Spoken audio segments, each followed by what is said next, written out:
ഒരു സർവീസ് സെൻറ്ററിൽ വന്നാൽ വണ്ടി സർവീസ് ചെയ്യാൻ വേണ്ടിയാണ്. അന്നേരം അവരൊരു തെങ്ങ് കണ്ടത്. നല്ല കായ്ഫലമുള്ള തെങ്ങാണ് കേട്ടോ. കുഞ്ഞ് തൈത്തെങ്ങ കണ്ടില്ലേ, ഇത്രയേ ഉള്ളൂ. നല്ല കായ്ഫലമുള്ള തെങ്ങായിരുന്നു. പക്ഷെ ഇതിനകത്തൊരു കുഴപ്പമെന്ന് പറഞ്ഞു കഴിഞ്ഞാൽ മച്ചിങ്ങ പൊഴിച്ചിൽ ഭയങ്കര കൂടുതലാണ്. കാര്യം എന്ന് പറഞ്ഞു കഴിഞ്ഞാൽ എൻ്റെ അടിവശം മൊത്തം മച്ചിങ്ങ പൊഴിഞ്ഞ് കിടക്കുക. ഇതിനകത്ത് ഇരുന്ന് വരെ മച്ചിങ്ങ ഉണ്ട്. അതെന്താ, ഉണ്ടായ മച്ചിങ്ങ എല്ലാം ഈ അവസ്ഥയാണ്, കണ്ടില്ലേ. ഇതിൻ്റെ മെയിൻ കാരണം എന്ന് പറഞ്ഞു കഴിഞ്ഞാൽ ഒന്ന് നമ്മൾ ഈ കവള വൃത്തിയാക്കി കൊടുക്കണം. ഈ കവള ഇങ്ങനെ അല്ല, ഇത് കണ്ടില്ലേ, കവള വൃത്തിയാക്കി കൊടുക്കണം. ഇതിനകത്ത് എലി കയറിയിരിക്കാനുള്ള സാധ്യതയുണ്ട്. ഈ കുഞ്ഞൻ തെങ്ങായതുകൊണ്ട് എലി കയറാനുള്ള സാധ്യതയുണ്ട്. അതൊന്ന്. രണ്ട്, പിന്നെ മണ്ണിൻ്റെ അമിത പുളിപ്പ്, അതാണ് തെങ്ങ പൊഴിയാനുള്ള കാരണം. ഒന്ന്, ഈ വെള്ളയ്ക്ക പൊഴിയാനുള്ള, മച്ചിങ്ങ പൊഴിയാനുള്ള കാരണം മണ്ണിൻ്റെ അമിതമായിട്ടുള്ള പുളിപ്പ്. പിന്നെ ഉള്ളതെന്ന് പറഞ്ഞാൽ ബോറോണിൻ്റെ കുറവാണ്. അപ്പം നമ്മൾ ആദ്യം ശ്രദ്ധിക്കണേ, മച്ചിങ്ങ പൊഴിച്ചിൽ കൊണ്ടാകുമ്പോൾ നമ്മൾ ശ്രദ്ധിക്കണമെന്ന് ആദ്യം ഒന്ന് കുമ്മായിട്ട് കൊടുക്കണം.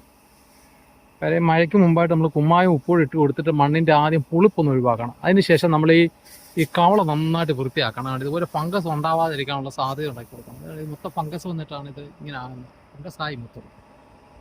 അപ്പോൾ ആദ്യം നിങ്ങളൊന്ന് ശ്രദ്ധിച്ച് നോക്കണം. ആദ്യം ഒന്ന് ചെയ്യാൻ ചെറിയൊരു മാർഗ്ഗം കേട്ടോ.